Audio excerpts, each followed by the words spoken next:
welcome you to yet another episode of the Bald and Bonkers Show. On Saturdays and Sundays, check every inch of the web to find the latest episodes. The boys are everywhere, and no matter what anyone may try, they are here to stay. If the name hasn't warned you yet, then consider this as your viewer discretion advised. No one can restrain these two idiots, so here they come unleashed upon the world, only to become as insane as reality itself.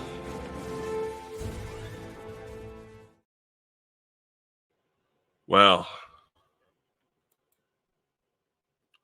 reality certainly is getting strange.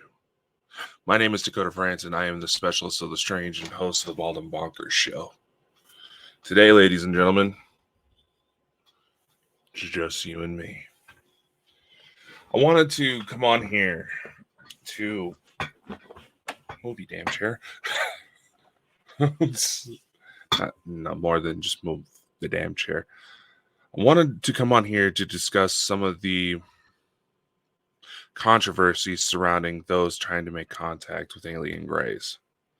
Because it seems that, well, let's face it, there's a lot of people who commented kind of confused about the alien gray situation when Chris and I were interviewing Elena Denon, and we asked about the black-eyed kids phenomenon. And she pointed out these kids are likely hybrids that were essentially forgotten about. And I'm extremely paraphrasing. And of course, people drew concern when she said that these kids should be accepted. You know, they're saying, "Oh, I thought we were supposed to ignore the grays. I thought the grays were all bad, blah, blah, blah, blah, blah, blah, blah."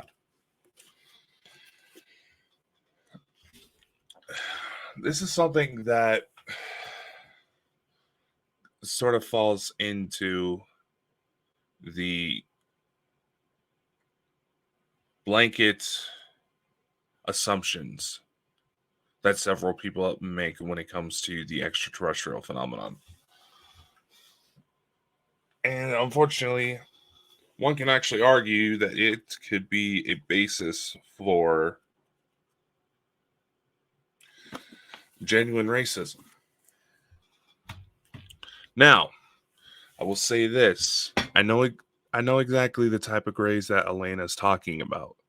She's referring to the ones that have been involved with the Orion Collective, that have abducted, experimented on, enslaved, trafficked so many individuals in their work with the Chikar Empire. Or the Sikar, or however the hell it's pronounced. And yeah, these individuals who are trying to contact with these beings, extremely careful. The ones that are trying to stay in contact ain't the good ones. And there's a number of individuals who are putting together their own little new age cults here on Earth. And individuals, I mean humans, that are putting almost a cult-like mentality. I've seen it unfold for myself. They target individuals who may have had some sort of ET contact, feed into whatever delusions of power that these individuals feel they're lacking. And what I mean by that is that these individuals that are often targeted could probably be considered lost souls in many different ways. They focus in on these people, feed into their egos, and slowly strip away their individuality. They feed into one's desire to simply become something more. And I find it funny that my signal seems to be acting up as I'm mentioning this. Don't worry, I'm not going to go off into a tangent.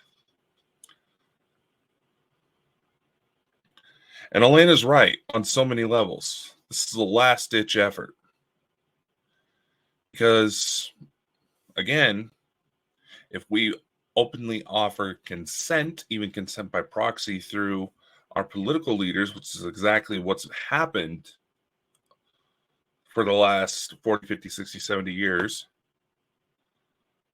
even, they will still have an opening.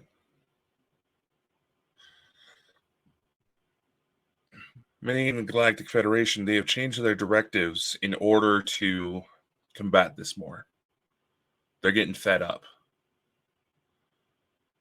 But they also realize that they can't directly interfere with what's going on. Otherwise, we won't learn our lesson.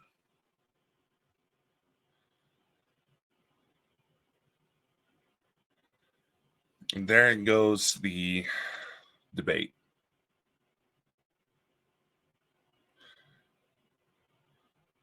There goes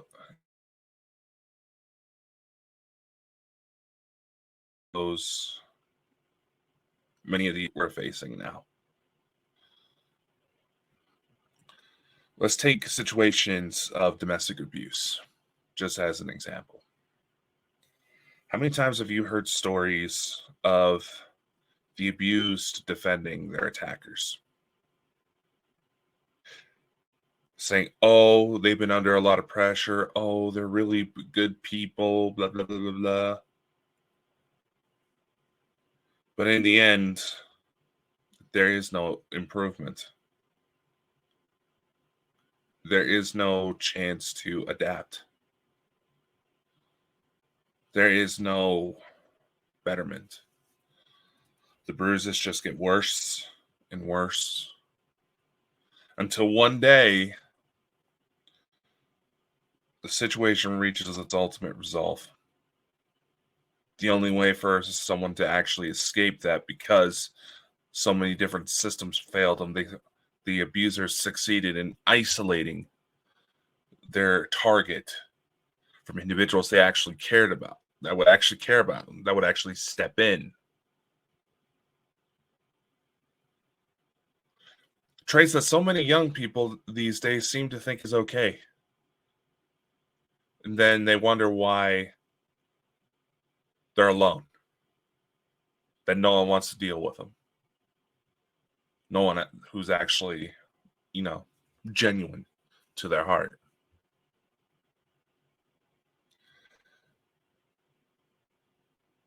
If the average human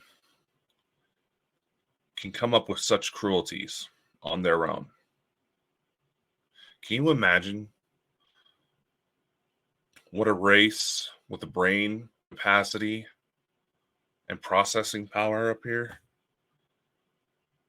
that's several hundred times more efficient than the human brain could think of?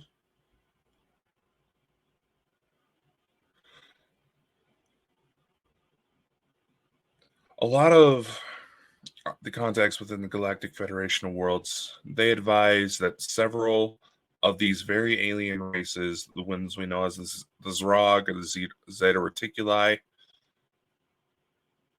they may be beyond the point of helping. They've been so eradicated, dumbed down, that it may be impossible for them to relieve themselves of the chains that they've been strapped to.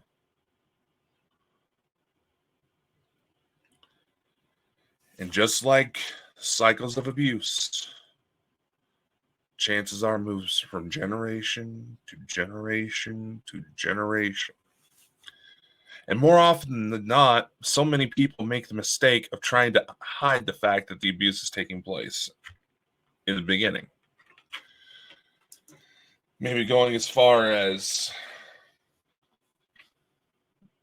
grandparents taking in the kids so the adults in the situations, the actual abusers, don't end up dead. or the kids don't end up in foster care. They try to preemptively move in and hide the fact that things are going on instead of actually stepping up to do something. And yes, it may be hard. No one wants to think of their relatives going through something like that. But unfortunately, this acceptance and mentality, this fear of offending people by calling out the fact that their lives may be in danger, is only doing more harm than good. And what people don't seem to realize is that incidents like that can leave genetic imprints. Okay?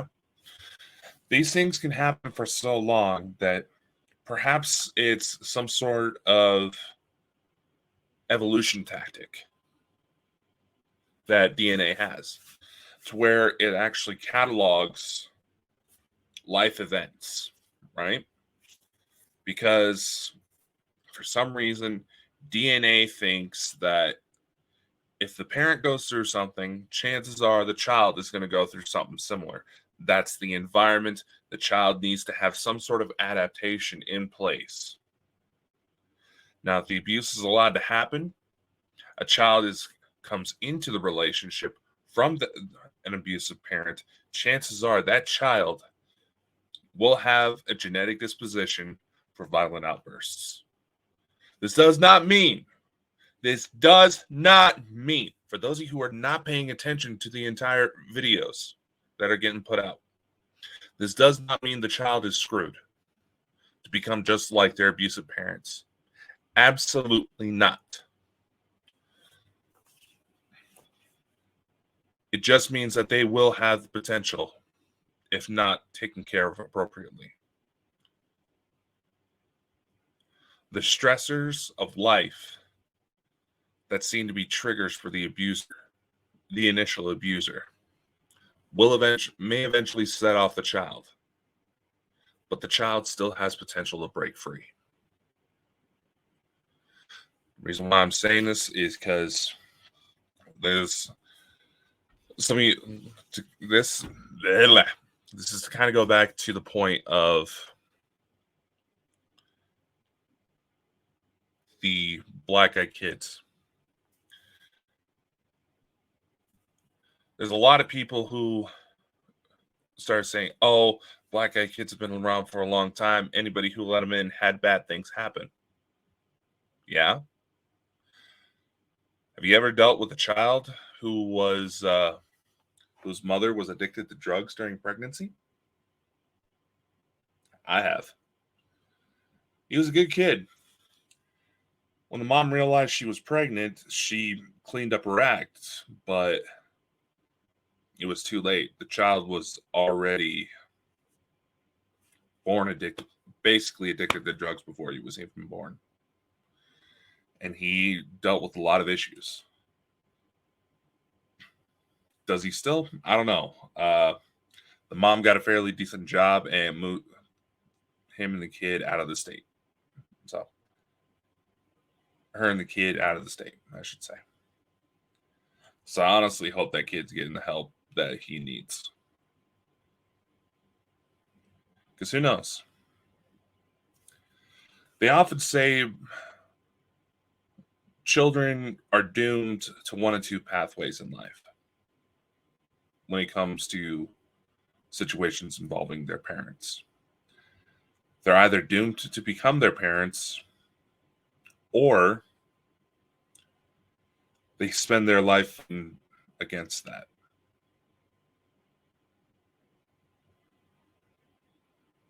And unfortunately, there's a lot that lose that fight. But that fight can still be won. How does this involve the black-eyed kids? It could very well be that certain alien races have utilized these hybrid kids, or not even just alien races, deep state government actions, who have shown that they have no remorse. The types of training, the types of psychological profiles for people to be selected in those types of programs social isolation, no real connection to friends or family. If they have a tendency for violent urges, even better. Hell, they say that the official FBI estimate as far as the number of active serial killers at any given moment in the United States is 50. 50 active serial killers. You actually talked one-on-one with several of the agents. Some of them speculate that that number may actually be a lot higher.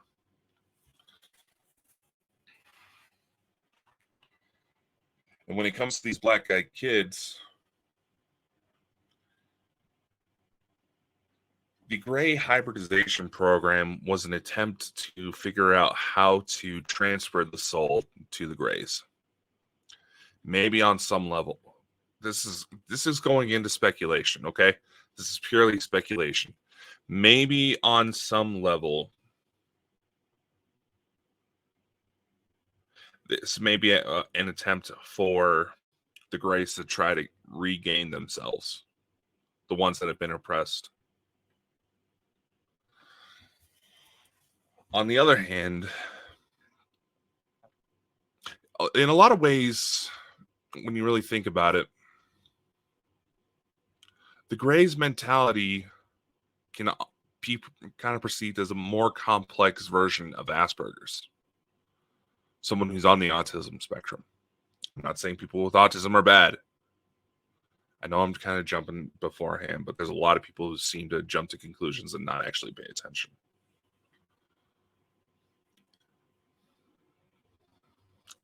And what I mean by that is that people with Asperger's tend to have a harder time processing visual cues when it comes to emotional states. Same thing for the race. The concept of the soul, they believed may have been a biological entity. It just like, a kidney transplant, as an example. When you think about it, soul transfers, reincarnation, and the phenomenon where, I don't know if there's an official label for it, and if anybody knows it, please feel free to share. The phenomenon where organ donors start to exhibit traits and recall memories and talents of the donors, of the organ donor.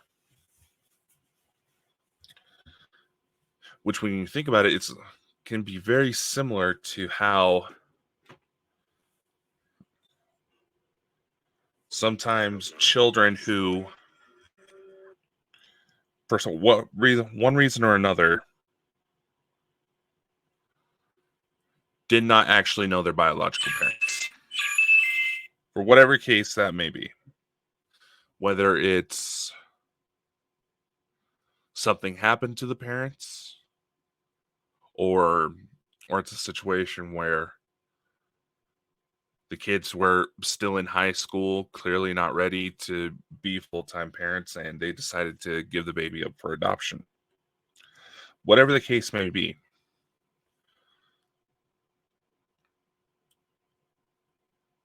Regardless of whatever kind of upbringing that child may have, chances are there's still going to be traits that come forward that resemble their biological parents. They're no fault of the kids. It just happens.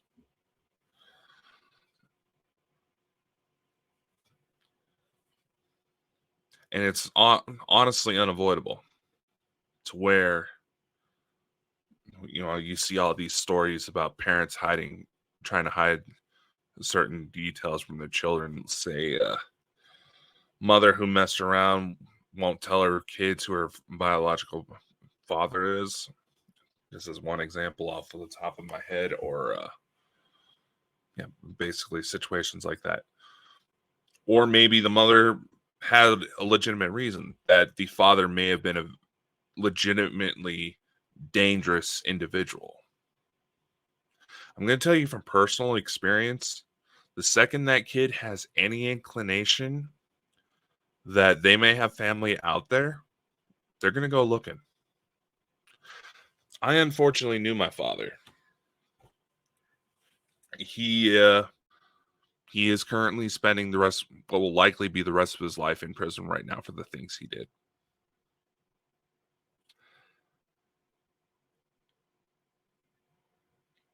And I also knew that my father didn't exactly like to keep his hands to himself. And that several women fell for him.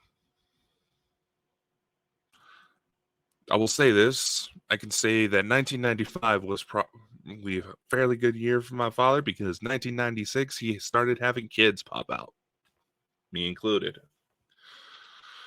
Shortly after he went to prison, I had confirmation of something we already suspected, that I had long lost sisters out there.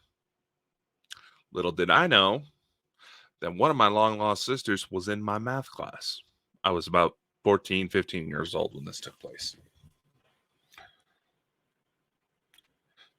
The universe has a way of bringing people back together. So maybe some of these black-eyed kid abductions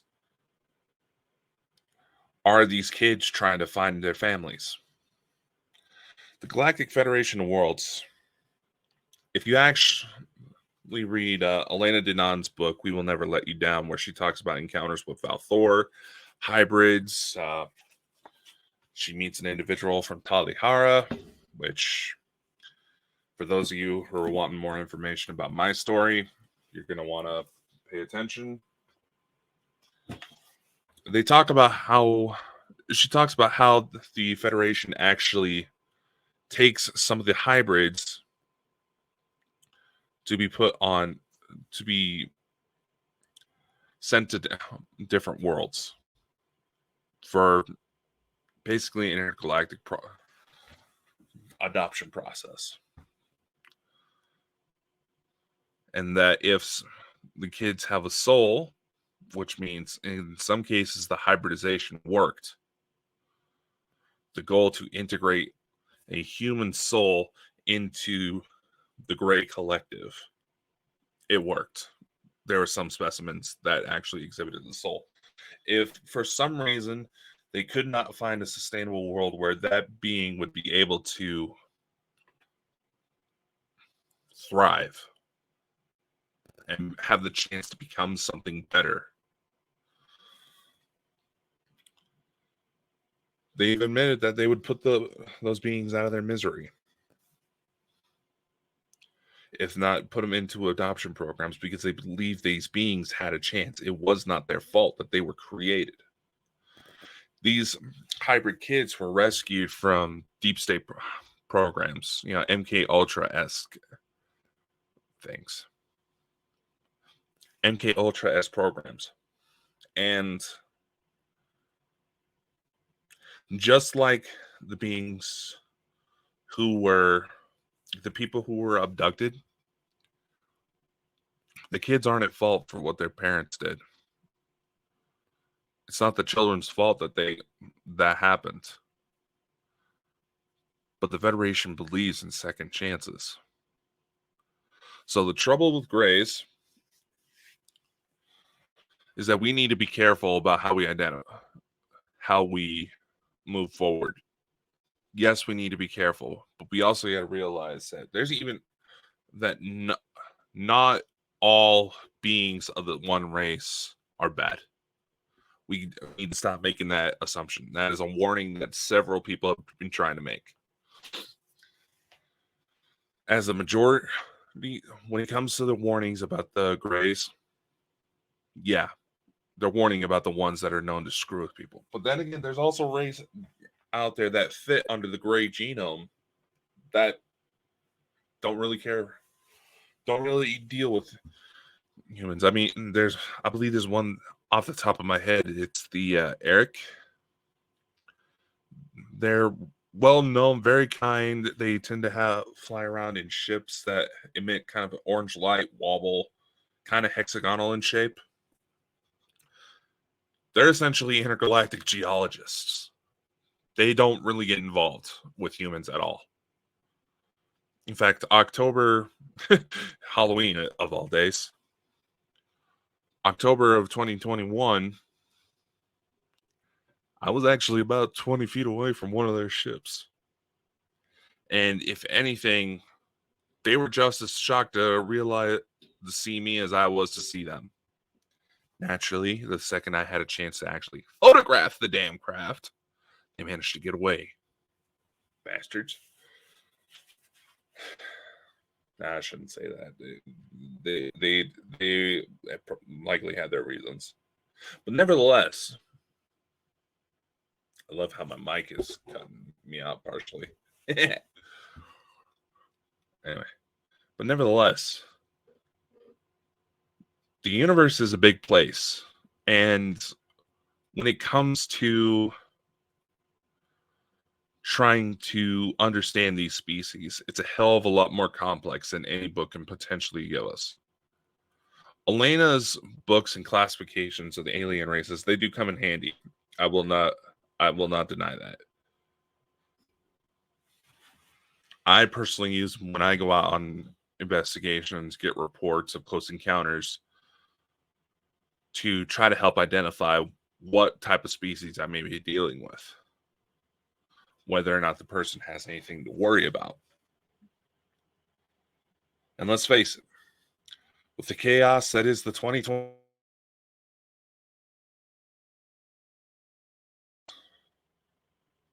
all bets are off really going on out there. But at the same time, until we know for sure what exactly we're dealing with, we have to be careful. Even with the ones that prove that they have the best intentions, we have to be careful. We have to stop taking this religious approach. And what I mean by religious approach is that we have to be very, very careful. Even with individuals like myself, Elena Dinan, Alex Collier, this idolization we have that I've seen several people do, it sets up a dangerous precedence. Because even the good ones, they may fall short of expectations, and that unfortunately leads to some conflicts when people have been so dead set on certain ideals that they may react violently.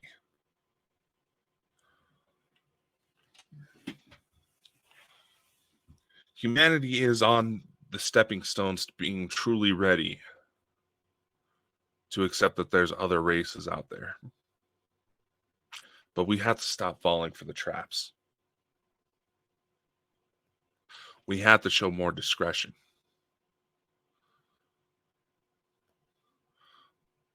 We have to open ourselves to truly being kind to one another, to truly coming forward about who we are.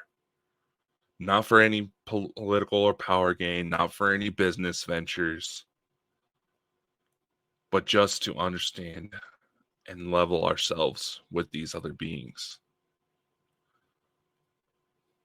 And we have the potential to help make some truly beautiful and magnificent things come.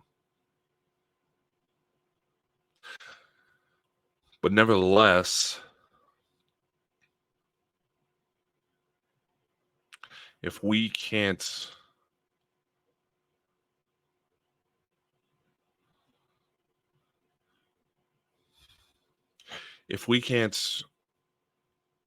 achieve that, which we have the potential, we can make it happen. If we cannot erase this urge to define ourselves, it's one thing to acknowledge where you may come from, your upbringing, your cultures, but to try to use that as an excuse to completely harm someone, to attack them, to attack individuals. Here, just gonna say it. I'm not a Harry Potter fan, but I heard enough of the fucking drama. It's like the LGBT or the trans community attacking people who decide to play a fucking video game instead of actually do anything, productive. Go on strikes outside Orlando. No, every political movement we have set forward, and no matter how noble the cause may have been with their original intentions, has been hijacked in order to cause more chaos. There's a reason why several figures throughout history who have been at the forefront of these political movements, who have had some sort of grand influence over a sizable amount of people, have had federal profiles. Bob Marley, Martin Luther King Jr., Marilyn Monroe. Anybody who was seen as taking a position of grand influence is monitored. Because if they have the wrong intentions, they can easily incite acts of terrorism.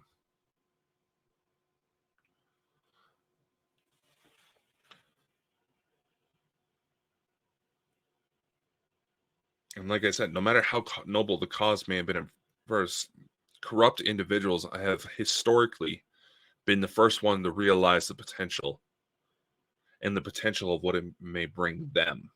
Not bring to the masses, bring to them, to gain some sort of aspect of control, because in order to, you know what, let's just say it, it's likely to fulfill some sort of personal issues to try to compensate for low self-image.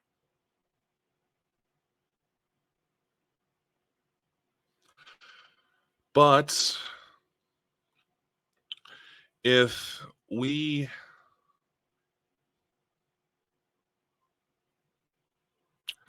if our movements take on more of the role to gain the power over others, to abuse others, like we have felt abused at some point, are we not just becoming just like the enemy? What does that have to do with grace? You have to realize that no matter where someone may come from, whether it's another country, another star system, another completely different genome, we all have parallels in which can unite us. We all have fears which can either unite or divide us. Look at Ronald Reagan's infamous lines about some alien threat from outside this world uniting the countries of the world. Uniting the countries. How quickly our differences would be set aside to go up against a common enemy.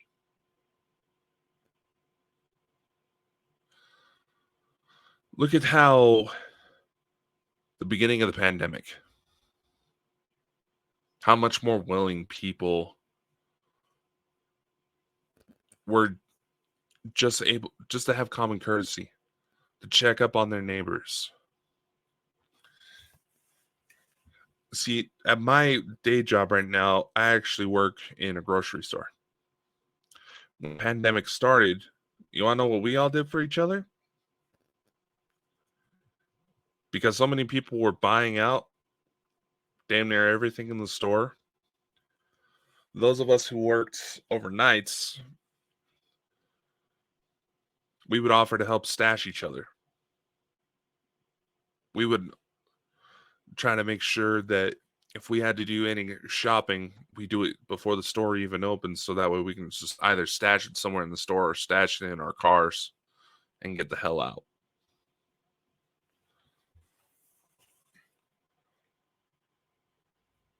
You've seen people offer to take baby food, supplies to houses that were on lockdown because someone may have tested positive or were awaiting test results.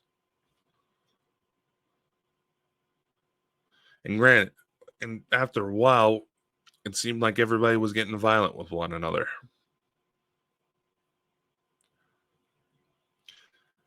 We don't have to dig into any conspiracy to understand that the reason why people started getting more hostile towards one another is because we all faced stressors that were beyond our control, and that bothers us.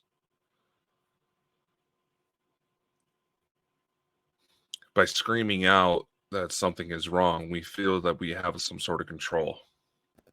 But in the end, each individual has to take power for themselves before they try to align themselves with anybody else. In that way, the cause becomes a lot stronger. People must be willing to stand on their own and stand for what's truly right. What's not right is the total manipulation that we have undergone over the years. The manipulation that we do to one another. You do realize the CIA, all these deep state programs, they don't have to do much in order to cause chaos in the world, right? Why do you think all of a sudden the talks of UFOs being shut down were taking place right about the time when the Epstein client list was supposed to release? People in power are scared and they're going to retaliate. Just like we have found ourselves in times where we are scared and we harm each other. When in reality, if people actually stopped being such fucking morons, stop looking to take these concepts of the paranormal, of extraterrestrial influence, of trying to take that in for themselves. And don't you dare try to say I'm doing any of that. Yes, I have a platform to stand up and yes, I have a platform to utilize. But I'm here just trying to help figure out what the fuck is going on. That's been my intention from day one. It's not about power. It's not about any of that.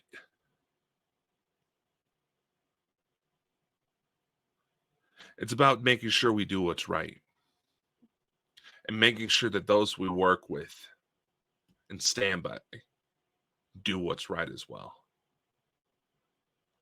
Can you imagine how far in the world we could go if we actually tried to help each other? Stop getting so defensive over matters that we know are wrong, but we are more afraid about being called out than actually fixing the problem. Fear is the ultimate suicide bomb. You may harm several others, but in the end, acting in fear and in anger only causes more damage to you.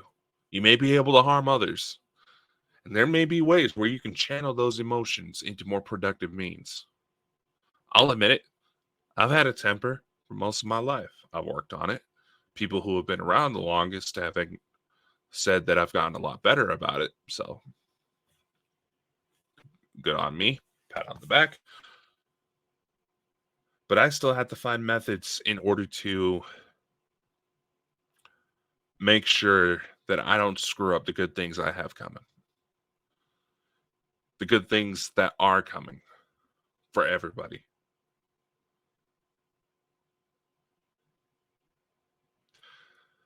The trouble with Grays is that they realize that we were just as vulnerable as they once were. The short potatoes. The tall ones, they're too far gone. These quantum healing sessions with talking about Grays that you hear about, be very, very careful. Investigate everything with anything you can think of.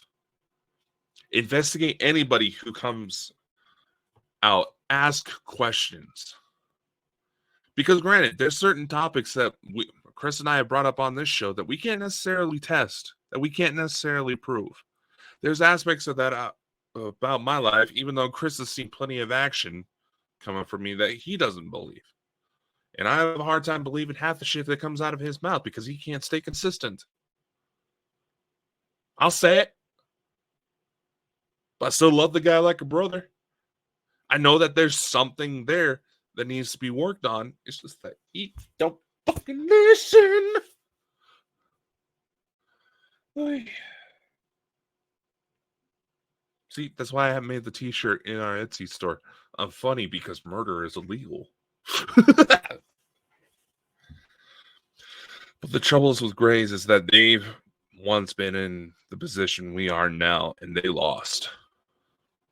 And right now, we're winning. We're winning this fight. And we're going to see some extraordinary things coming in the next few years. But in that same aspect, we're going to see a lot of chaos. Storms are not the product of chaos. The storms are products of correcting chaos. And there's a storm coming. So batten down the hatches. Shit's about to get real.